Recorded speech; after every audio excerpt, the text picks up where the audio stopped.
Surah Al-Fatihah is not only the greatest surah, but the most important, because the validity of prayer depends on it. So it is very essential to recite it with Itqaan, or as perfect as you can. To be able to do that, we'll go through each word from ayah to ayah and indicate the proper pronunciation and the possible mistakes that can happen in each ayah to achieve perfection in your recitation, inshallah. When referring to a possible mistake, we'll use this icon to indicate major mistakes, or mistakes that affect grammar, structure, and may alter the meaning of the ayah completely. If they do change the meaning, then you'll also see this icon. These mistakes could potentially invalidate your recitation. And for the less serious mistakes, we'll use this icon to indicate minor mistakes, which should always be avoided as they make your recitation less perfect. So let's get started. The first thing that you have to pay attention to is your speed, especially when praying on your own. Going through Al-Fatihah too fast goes under major mistakes, which can invalidate your recitation and prayer. The reason is that it will cause you to drop entire letters or sounds, or not fully pronounce words containing shadda, for example. And this cannot be allowed because it will affect the structure and the meaning of each word. So, saying أعوذ بالله من الشيطان الرجيم بسم الله الرحمن الرحيم الحمد لله رب العالمين الرحمن الرحيم مالك يوم الدين إياك نعبد وإياك نستعين اهدنا الصراط المستقيم is unacceptable and should not happen in prayer. Every letter, every shadda, every sound has to be fully pronounced. This also doesn't mean that you must go too slow. You can still recite fast, but without dropping letters or sounds. بسم الله الرحمن الرحيم الحمد لله رب العالمين الرحمن الرحيم مالك يوم الدين, and so on. So find a tempo that does not compromise the pronunciation of each sound. Now let's start with the first ayah. This is the first ayah of Al-Fatihah according to the qira'ah of Asim. For Basmala, you should not overextend these two words beyond 2 counts. So, Bismillahir-Rahmanir. This is a mistake. The second thing is to make sure that you're not applying imala on kasra for the word bism. So, we do not say Bismillah, but we say Bismillah. Imala can also affect alif in these words. Bismillahir-Rahmanir-Rahim. This is of course adding too much imala on the alif, and this is a mistake. The same goes if you have a too heavy alif. Bismillahir-Rahman is also a mistake. So, ayah number 1. Bismillahir-Rahmanir-Rahim. The second ayah. For the first word, do not extend mim in Alhamd. Alhamdulillah. But this is of course a mistake, and this is just a normal meme. Saying Alhamda, Alhamdulillah is also a major mistake. So make sure that this is a dhamma. Also, this is a very common mistake. Saying Rabb with sukoon, Rabbil Alameen, while it should have a clear kasra, Rabbil Alameen. So not Rabbil Alameen. Also, remember to not overextend the alif randomly in the word Al-Alameen and say Rabbil Alameen. Another thing that is usually mispronounced here is adding imala to the end of the word and say Rabbil Alameen, while it should be Rabbil Alameen. So, Al-Alameen, not Al-Alameen. These are two different sounds. The noon at the end of the word should not be pressed either. Al-Alameen. This is a minor mistake, but it is still a mistake. So, the second ayah. Alhamdulillahi Rabbil Alameen. The third ayah. Hamza here is a light letter followed by Ra, which is a heavy letter. So we should say A, Ar-Ra, not A, Ar-Ra. Ar-Rahman is a mistake. It should be Ar-Rahman. And pay attention to the Ya at the end of the word Ar-Rahim to pronounce it as a correct Ya without imala, saying Ar-Rahim, not Ar-Rahim.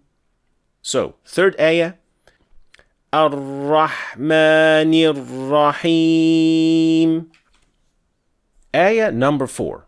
The same note on the alif in the word Maliki, that it should not be overextended beyond the 2 counts. So, Maliki Yawmiddin is a mistake. Make sure that you also get the dal right in the word ad-din, or else it can turn into a ta, making it at-teen, which is also a completely different word with the meaning of figs. So this is considered a major mistake that can change the meaning.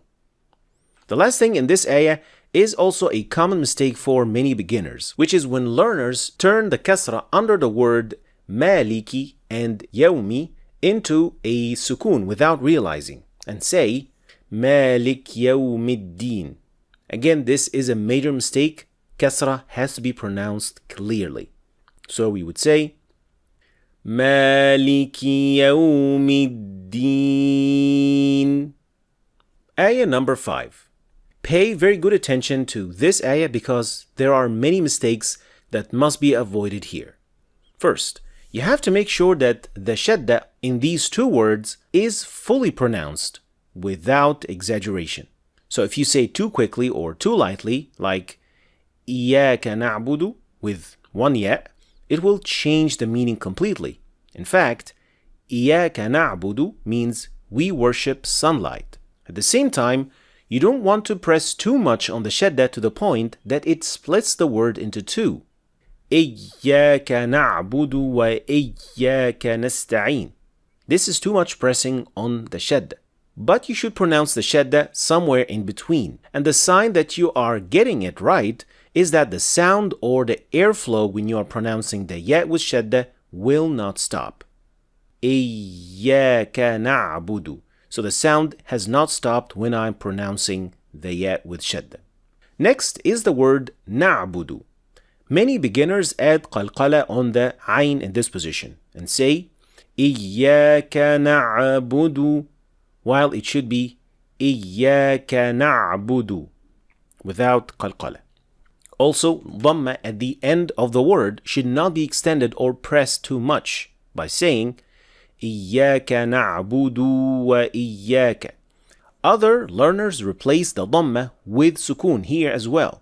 Iyyaka na'bud wa iyyaka nasta'in. So here we have sukun on the dal, and this is of course a major mistake. Finally, the word nasta'in.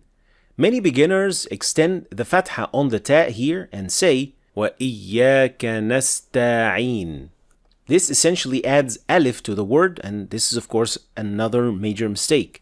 So we say Iyyaka na'budu wa iyyaka nasta'in. The next ayah, the alif here at the end of the word should not be pronounced. We do not say Ihdina as-sirat, and we say Ihdina as-sirat. Once more, do not over-elongate the alif in the word as-sirat. You should always keep it to 2 counts only. For the word al-mustaqim, some beginners extend that fatha and say al-mustaqim, which is another mistake as well. So, ayah number 6, Ihdina as-sirat al-mustaqim. Ayah number 7. This word here is very commonly mispronounced as al-lazina with zay, and others mispronounce it as dal, al-ladina. We should only say al-ladhina with dhal.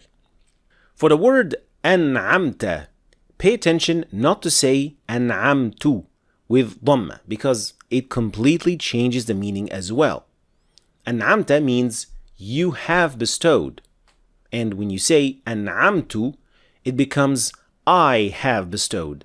So this is a major and a serious mistake that must be avoided. Pausing here on the word عليهم is not considered to be a mistake as long as you don't consider it to be a separate ayah, since we have already considered Basmala to be an ayah in this recitation. It is still better to keep on reciting here, but you can pause here and then continue from the word after it. For the word al-maghdub, because the letter Dad follows Ghain in this word, many beginners tend to split the word into two in order to show the Dad properly and say al-maghdub. But this is of course a mistake that must not be made. Another mistake related to this word is pronouncing Dad as Dha and say al-maghdub. And the same mistake goes for the word al-dhalin, and they say al-dhalin, which is another major mistake. But the problem here with this word is much bigger because this mistake changes the meaning. Al-dhalin means those who are astray, but al-dhalin with dha means those who have stayed. So changing the meaning like this is bad practice and can invalidate your recitation. Last point for the entire recitation, which is extending the temporary med. Temporary med can be extended for 2, 4, or 6 counts. If you choose either of these options, then stick with it. You should not keep switching speeds and lengths of med in one recitation. Finally, if you're now concerned about making a mistake in Surah Al-Fatihah, that can invalidate your recitation and prayer. It is important to know the following. If one makes any type of mistake without deliberation and while doing their best, then there is no problem inshallah as long as you keep learning and improving. If you realize that you made a mistake in Al-Fatihah in prayer, then go back to the ayah, fix the mistake to the best of your abilities, and then move forward. It is also recommended to check out this lesson, which addresses common concerns about silent recitation. I left the link for this lesson in the description, so check it out. However, when someone is well aware that they are reciting wrong, or that they must improve their recitation but they don't want to learn, or they deliberately make the mistake, then that is a different story. Some people, for example, insist on saying al-dhalin instead of the correct pronunciation al-dhalin. Some scholars ruled such deliberate mistakes to invalidate prayer. So that is what you should be cautious of, especially if an imam does this. Final piece of advice is to practice while keeping the mouth movement in check to make sure that the makharij are properly followed. To see Surah Al-Fatihah recited with mouth movement and full tajweed indications, check out this lesson. I also left its link in the description. Thanks for watching. If you want to start learning the tajweed, then start with this playlist. And also, don't forget to check my latest book about tajweed and download the companion app. Thanks for watching, and I'll see you next time.